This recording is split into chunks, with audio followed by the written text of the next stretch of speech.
안녕하십니까. 대전 교원 시니어 직능클럽 DTS 교육방송입니다. 오늘은 인권 보장과 헌법을 둘로 나누어서 그 첫 번째 강의를 시작하도록 하겠습니다. 먼저 인권의 의미와 변화 양상에 대해서 말씀드리겠어요. 인권은 우리 개인이 가지고 있는 기본적인 권리를 말합니다. 이러한 인권은 천부성, 즉 하늘이 우리에게 주신 거다, 이런 천부성을 가지고 있고요. 남녀노소 누구나 다 가지고 있다, 보편성이죠. 그리고 누구에게도 양도할 수도 없고 빼앗을 수도 없습니다. 불가침성이라고 합니다. 그리고 지금만 가지고 있는 것이 아니라 앞으로도 영원히 인권은 우리들이 항상 보장받는 것이라 해서 항구성, 이러한 특징을 가지고 있어요. 인권의 발달 과정을 한번 보도록 하겠습니다. 인권은 먼저 서양의 시민혁명에서부터 시작이 되었는데요.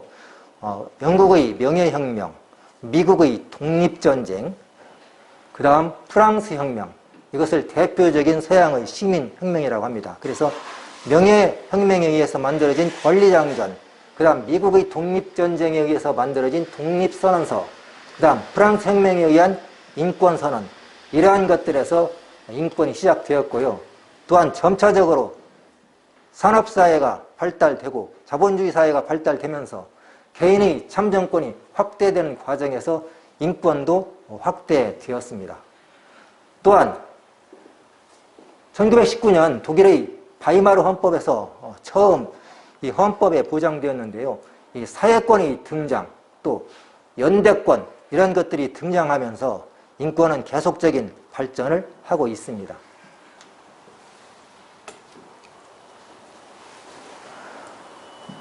특히 현대사회에서는 인권이 아주 확장되고 있는데요.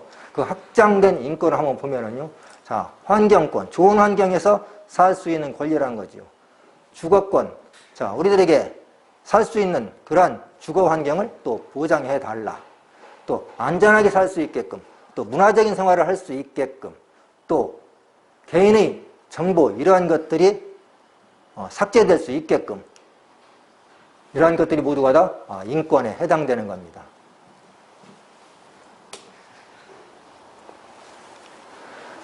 인권 보장을 위한 다양한 노력들이 지금 이루어지고 있어요. 그 중에서 대표적인 것이 헌법의 역할인데요. 헌법으로 보장하는 기본권은 자유권, 평등권, 참정권, 청구권, 사회권 등입니다. 자유권이라고 하는 것은 우리가 누구로부터의 간섭도 받지 않는 그러한 권리를 말하는 거고, 평등은 법 앞에 누구나 다 똑같다, 이런 것이죠. 참정권, 우리가 정치에 참여할 수 있는 권리. 그 다음 청구권, 우리가 혹시 어려운 일을 당했을 때 이런 것에 정부에 대해서 우리가 뭔가를 원하는 것을 청구할 수 있는 그런 청구권. 또 사회권, 인간다운 생활을 보장받을 수 있는 권리, 이러한 것들이 우리 헌법에서 보장하고 있습니다.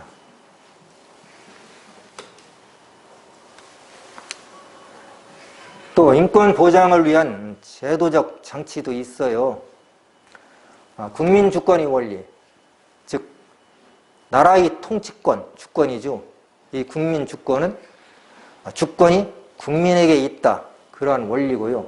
또한 국가의 권력이 한 곳으로 집중되면은 독재의 우려가 있으니까 국가 권력을 나누어서 각 기관들이 서로 견제와 균형을 취하도록 하자. 그래서 권력 분립 제도가 이루어졌고, 또 법치주의, 법에 따라서 통치를 하자, 법치주의.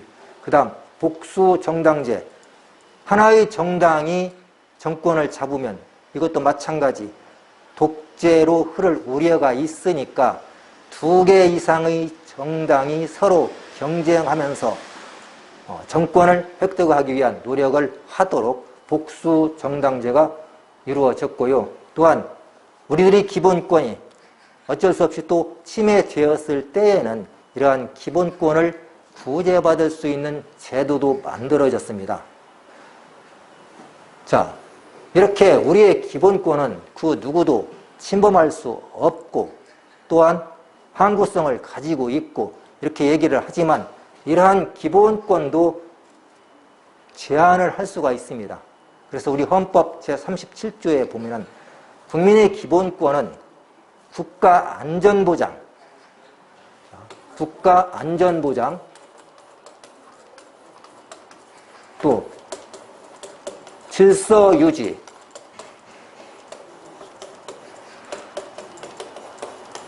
공공복리를 위하여 그것도 필요한 경우에 한하여 법률로서 제한할 수 있다. 이 경우에도 기본권의 본질적인 내용은 제한할 수가 없다. 이렇게 규정했습니다. 예를 들면은 우리가 뭐 집회의 자유가 있다고 그래가지고 이런 거리에서 마음대로 막 사람들이 모여가지고 집회하게 되면은 어떤 어려운 점을 초래하느냐 하면은 교통의 방해를 가져오고 또한 거기서 막 떠들고 그러면 주변 사람들이 시끄러워서 생활하기가 어렵잖아요. 그래서 이러한 경우에 그 자유권을 제한할 수가 있는 것이죠. 그 경우에도 법률로서 제한할 수 있다. 그래서 이런 경우에는 집회와 시위에 관한 법률, 그러한 내용, 그러한 법이 있어가지고 그 법률에 의해서 기본권은 제한할 수가 있는 겁니다.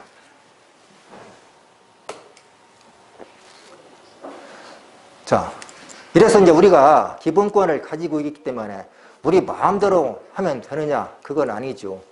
그래서 일단 우리 시민들은 법을 지켜야 됩니다. 그래서 항상 준법 의식을 가지고서 이 사회가 원활히 잘 지탱될 수 있도록 법을 지키고 도덕을 지키는 그러한 생활을 해야 된다고 생각합니다.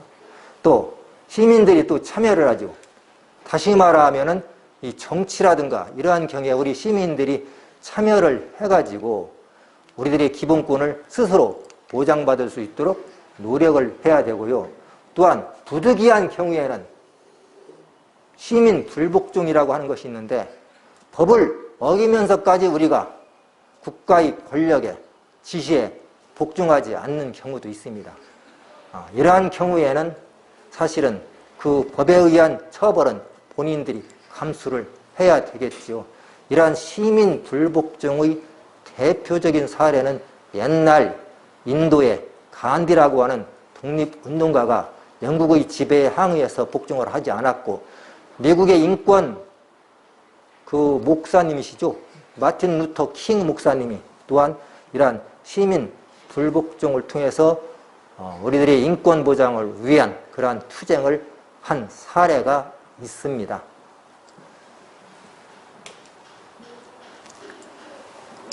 그럼 이제 문제를 중심으로 해서 지금까지 배운 내용들을 한 번 더 깊이 살펴보도록 하겠어요.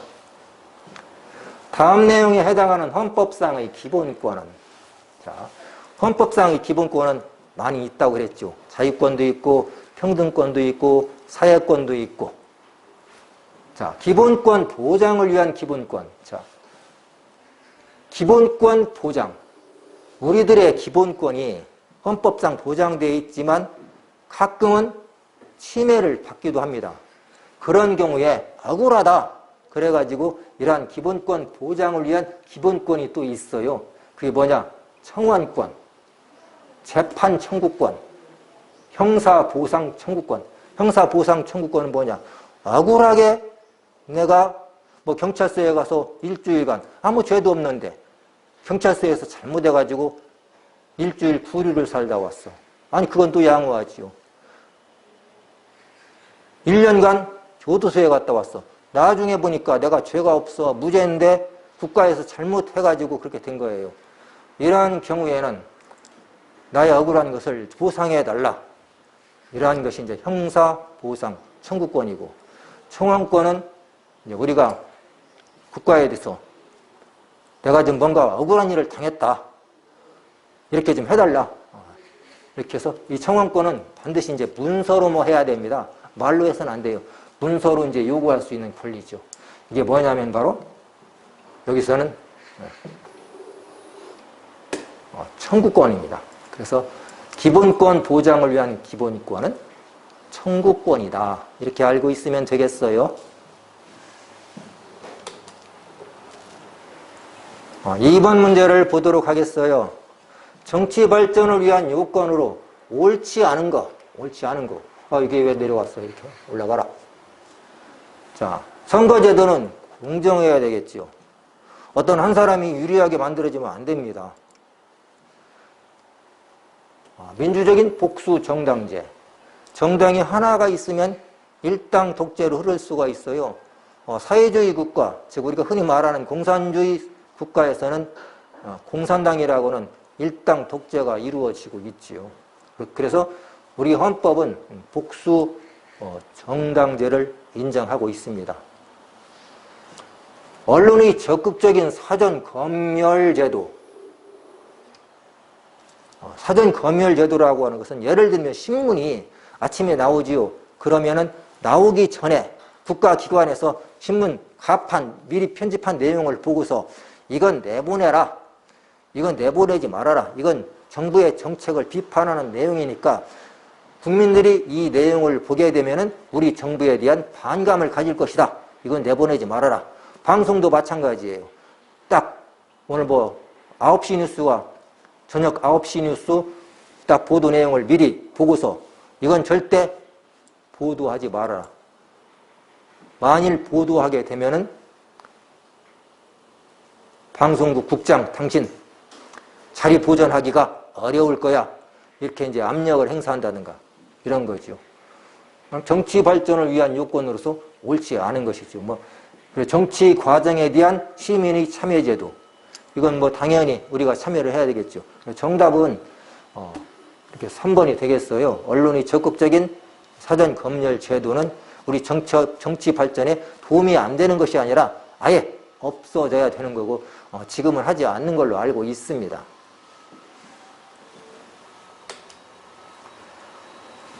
3번 헌법상 기본권 제한의 한계로 옳지 않은 것은 아까 얘기했죠. 우리 헌법 37조에 국민의 기본권은 국가안전보장, 질서유지, 공공복리를 위하여 필요한 경우에 한하여 법률로서 제한할 수 있다. 이 경우에도 기본권의 본질적인 내용은 제한할 수가 없다. 그러니까 법률로서 제한할 수가 있어요. 다른 걸로는 안 됩니다.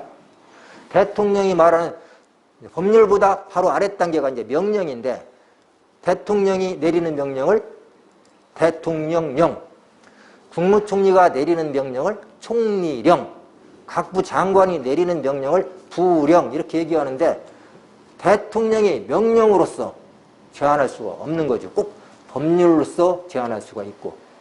자, 대신 기본권 침해로 인해서 피해가 최소화되도록 해야 됩니다. 그래서 가능하면은 제한을 하지 않아야 된다는 얘기죠. 어쩔 수 없을 때에 그때에 법률로서 제한해라. 그러한 취지입니다. 국민의 자유와 권리의 본질적인 내용은 침해할 수 내가 아까 뭐라고 얘기했어요? 있다? 없다? 없다고 얘기했죠. 이게 틀렸죠. 일단은 4번 볼 것도 없이 3번이 정답이고요. 4번 한번 볼까요? 국가안전보장, 질서유지, 공공복리를 위해 제한할 수가 있다. 이렇게 얘기를 했습니다. 다시 한번 정답은 3번이라는 것을 강조하면서 다음 문제 보도록 하겠어요. 4. 가에 들어갈 내용으로 옳은 것은 여기에 뭐가 들어갈까요? 한번 읽어봅시다. 우리나라의 입법권은 즉 입법권이라고 하는 것은 법률을 제정하는 것, 즉 법률을 만드는 권한입니다. 국회. 그 다음 이렇게 만든 법률을 가지고서 집행하는 게 행정권이죠. 정부. 그 다음 사법권은 뭐냐? 그 법률을 제대로 집행을 했느냐? 잘못 집행을 했느냐? 이걸 살펴보는 것이 사법권입니다. 이건 법원에서 하지요. 그래서 서로 견제와 균형을 이루고 있다. 입법부는 행정부에 대해 국정감사권을 가지고 있습니다. 국정감사가 지금 한참 진행 중이고 거의 끝나간 걸로 알고 있는데요. 그 다음 행정부는 입법부에 대해서 무엇을 가지고 있느냐? 다시 말하면 권력 분립 제도에 의해서 법원과 국회와 행정부는 서로 견지하고 균형을 취하도록 했어. 그러려면 뭔가 이 세 개의 정부 기관에다가 어떤 권한을 줘야 되겠는데, 아까 얘기했듯이 국회가 행정부를 견제하기 위해서 국정감사권이라는 것을 주었어요. 그래서 매년 한 번씩 거의 9월, 10월 달인데 국회의원들이 우르르 행정부로 몰려가가지고 당신들 1년 동안 행정한 것을 가지고 와봐라. 왜 이렇게 했느냐? 왜 이렇게 했느냐? 이렇게 감사를 하는 겁니다. 무섭죠? 국회의원들이 막 와가지고 딱 아주 그냥 어린아이 혼내듯이 혼냅니다. 여러분들 가끔 TV에서 보았을 거예요. 그러면 여기에서 행정부는 입법부에 대해서 무엇을, 다시 말해 행정부도 우리도 너희들 잘못하면 이런 거 할 수 있다. 그게 뭐냐? 일단 정답을 얘기하면 법률안 거부권입니다. 즉 국회가 아까 법률을 제정할 수 있는 권리가 있다고 그랬어요. 그래서 국회에서 법률을 제정했어. 국회는 법률을 제정만 합니다. 자기들이 공포를 못해요. 그 법률을 제정한 것을 정부로 보냈어. 정부에서 이걸 읽어보니까 잘못된 법률안이야 이거. 이건 안 된다. 그래서 이때는 정부에서 국회로 다시 이 법률안, 우리는 이 법률안을 받을 수가 없어. 다시 만들든지 없던 걸로 하자. 이게 법률안 거부권인 겁니다. 대법원장 임명 동의권. 대법원장은 누가 임명하냐면 대통령이 임명합니다. 그런데 대통령이 임명을 그냥 쉽게 하는 게 아니라 국회의원들이 동의를 해줘야 돼요. 동의를 해서 한라산이라는 사람을 대법원장으로 임명하고 싶습니다. 그래서 국회로 보내면 국회의원들이 좋습니다. 이렇게 해서 과반수 찬성을 해주면 임명하는 것이고 못하면 임명을 할 수가 없는 겁니다. 위헌법률 심사 제청권. 법률이 헌법에, 즉 법률을 만들었어요. 자, 국회에서 이 법률을 만들었는데 이 법률이 헌법의 내용과, 자, 법은 이걸 법이라고 하는데 법은 그 위계 질서가 있습니다. 제일 힘이 센 게 헌법이에요. 헌법의 바로 밑에 동생이 법률입니다. 국회에서 만든 것이죠. 그 다음 법률의 바로 밑에 동생이 명령이에요. 정부에서 대통령과 국무총리, 행정각부 장관이 지시하는 내용이 명령입니다. 그 다음 그 명령보다 조금 아래 네 번째 동생이 누구냐? 조례라는 겁니다. 조례. 그건 지방자치의회, 다시 말하면 대전시의회, 서울특별시의회, 이런 지방의회에서 제정하는 것이 법이 조례고, 그 다음 마지막으로 제일 막내가 뭐냐? 규칙이라는 겁니다. 규칙. 이 규칙은 지방자치단체장이 내리는 그러한 지시사항이죠. 이게 규칙입니다. 그래서 위헌법률심사 제도는 뭐냐면은 국회에서 만든 법률이 헌법에 어긋났어. 이걸 어긋났는지 안 어긋났는지, 나는 어긋났다고 하는데 국회에서는 우리 어긋나지 않았다고 생각해. 이런 경우에 헌법재판소에다가 이걸 심사해 주세요라고 하는 제청권, 이건 법원이 국회를 견제하는 그런 권한이 있죠. 그 다음 명령, 규칙, 처분, 심사권. 자, 이 명령과 규칙, 처분이, 이건 행정부에서 가지고 있는 권한입니다. 이것이 제대로 됐는가 안 됐는가, 이걸 심사하는 권한은 법원에서 가지고 있어요. 그래서 예를 들면은 우리가 어떤 명령에 의해서 국민이 피해를 봤어. 이런 경우에 우리가 법원에다가 이 명령 잘못된 겁니다. 이로 인해서 우리가 피해를 봤어요. 이것 좀 당신들이 판단해 주세요 라고 할 수가 있는 겁니다. 이때 법원에서 딱 보고서 아니다. 제대로 됐다, 받아들여라, 이렇게 할 수도 있는 것이고, 이거 잘못됐네 하고 정부에다가, 행정부에다가 당신들 이거 취소하세요. 이런 것들이 명령, 규칙, 처분, 심사권입니다. 예를 들면 국세청에서 내가 돈도 많이 못 벌었는데 세금을 왕창 때렸어. 억울하잖아요. 이런 경우에 법원에다가 이 처분 잘못된 거다. 심사해달라 하면 법원에서 이건 잘못된 거다. 세금 그 사람한테 받지 말아라. 그러면 안 내는 겁니다. 그래서 법률안 거부권, 행정부에서 국회에 가지고 있는 견제 균형 권리죠. 자, 5번 보겠어요. 다음의 내용에 해당하는 기본권은 인간다운 생활을 하게끔 해달라. 교육을 받을 권리, 노동권, 일할 수 있는데 왜 일자리가 없냐? 나에게 일자리를 달라. 이게 노동권입니다. 뭐냐? 최근에 와서 많이 발전한 것이죠.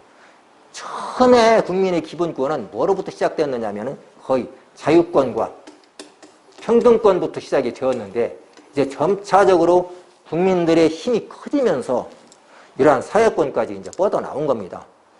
다시 말해서 아까 얘기했지요. 나 일할 수 있는 능력이 있는데 일자리가 없다. 일자리 만들어다오. 이렇게까지 요구하는 거예요. 그래서 정부는 실업대책 이런 것들을 만들어가지고 우리들의 일자리를 제공을 해야 되는 겁니다. 6번 다음에 해당하는 민주정치의 원리는 권력의 남용을 막아 국민의 기본권을 보장하는 것을 목적으로 한다. 두 번째 보면 아주 명확하게 답을 알 수가 있네요.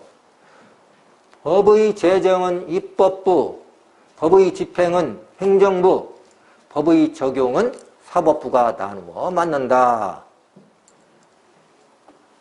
3번 권력 분립의 원리가 되겠지요. 7번 문제를 한번 보도록 합시다. 다음에서 설명하는 제도는 국가 공권력의 행사 또는 불일 행사로 헌법상 보장된 국민의 기본권이 침해되는 경우 헌법재판소에 자신의 기본권을 구제해 줄 것을 청구하는 제도이다. 국가가 국가의 힘으로 나에게 불리한 그러한 처분을 했어요. 가만히 보니까 헌법의 내용을 보니까 이건 국가가 나한테 잘못한 거야. 이런 경우에 우리는 헌법재판소에다가 이거 너무나 억울합니다. 한번 판단을 해주세요. 이런 겁니다. 그래서 헌법소원이죠. 1번 다음 내용에 해당하는 것으로 가장 적절한 것은 정부 정책에 대한 정보를 신문 또는 방송 등을 통하여 신속하게 전달하고 정책에 대한 해설과 비판을 제공하여 여론 형성에 주도적인 역할을 한다. 사람들이 이제 요즘에 보면은 어떤 경우에 하루 종일 TV만 바라보고 있으면 그 TV에서 나오는 거기에 아주 그냥 매몰되어 버려요.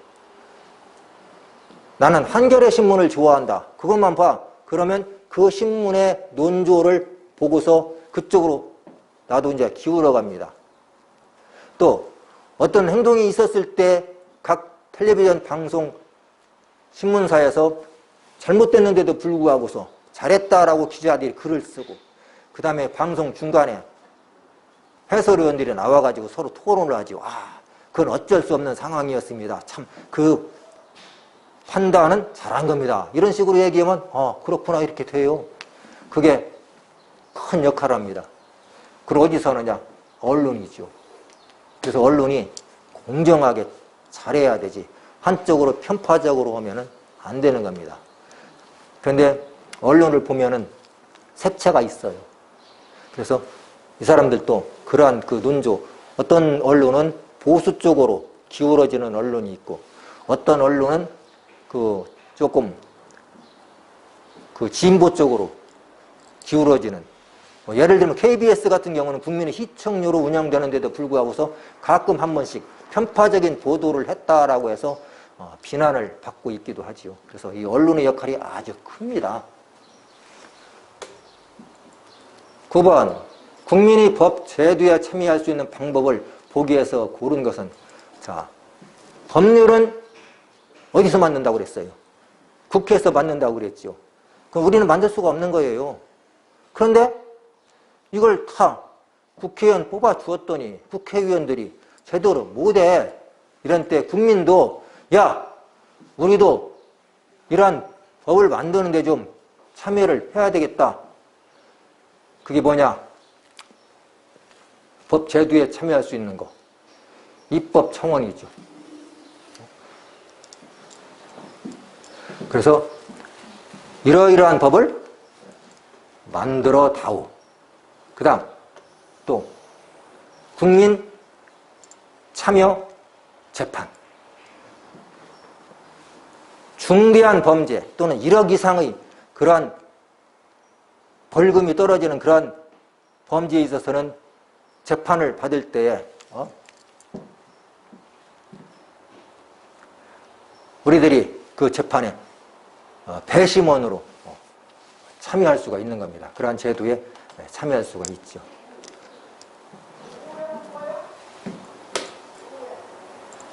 10번, 다음 내용에 해당하는 기본권은 국가의 간섭을 받지 않고 자신의 의지에 따라 행동할 수 있는 권리. 자, 내 마음대로 할 수 있는 권리라는 겁니다. 자유권이죠. 자, 오늘은 여기까지 하도록 하겠습니다. 자, 감사합니다.